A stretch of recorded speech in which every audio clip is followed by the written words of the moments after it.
I'm back with the spoilers for The Murders in the Rue Morgue, and Ian McShane and George C. Scott kept calling each other fools in this movie, and Scott was calling everybody fools. I'm the fool. But in my defense, the killer had no motive, and I've never read a detective story like this before. It did have a locked room mystery, but other than that, it wasn't very familiar to me, and I'm just going to say it, y'all. It was an orangutan, as in Right Turn Clyde. But the owner of the orangutan in this was no Philo Beto.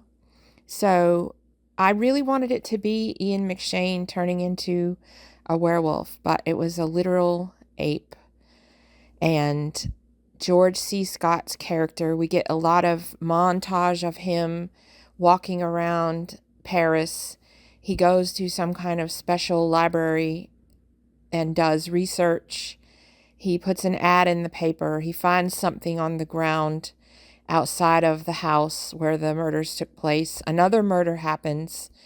Everybody's scared. Everybody's hiding inside at night except this one couple who just has to go make out in the park, and the voyeur that's watching them. And it's the voyeur that gets killed by the ape. And I don't think that we know what George C. Scott put in his ad in the newspaper, but he found a sailor who had been to Borneo and caught an orangutan, and he kept it in a closet in Paris, and it got out and put shaving cream all over its face and was looking in the mirror with his straight razor in his hand. And I guess he thought, son of a bitch, I'm an ape, when he looked in the mirror, because that's when he got mad, and he took off and he killed the mother and daughter in the house. So it had nothing to do with Rebecca De Mornay's fiance, except that his alibi was that he was with another woman, and he had 3 other fiancés at the same time that he was engaged to her. So I doubt she's going to get together with Val Kilmer after the events of this film, because he took her secretly to the place where the police were fixing to capture the ape, and the ape almost killed her until somebody came with a tiny net and captured the ape.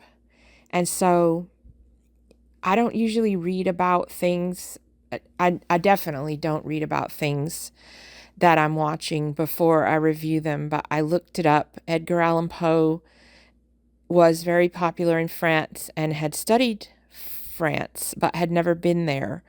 But he was interested in politics in the United States, and he was a reporter and a crime writer. And so I think this was a satire. He had a bone to pick with police bureaucracy, so he couldn't write it about policing in the U.S. He might get in some kind of trouble, so he set it in France, and everyone would get outfoxed by this ape because police are dumb in the universe of this story.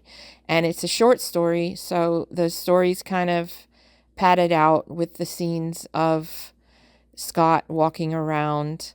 I think that this is I know that this is a story that's often pointed to when people want to know what apes represent in literature, and it just represents pure violence. But I don't know why that's what Poe chose to make the story about. As I said, I think it's a satire mocking the police and self-important officials in general, but I know that Poe was a literary critic, so maybe he just put it there to confuse everyone. I can't say. It certainly confused me, but I enjoyed it. There was, no way that I could have ever figured out that it would be an ape unless I had read more Poe. I haven't read a lot of Poe. My dad used to read me The Raven. He used to read me a lot of poetry, and that was one that we would read, that I would ask him to read.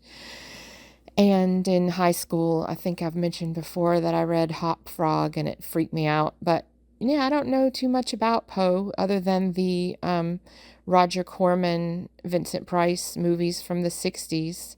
So if this is a precursor to the modern detective fiction and was an influence on Conan Doyle and Christie, then I guess I'll have to read it.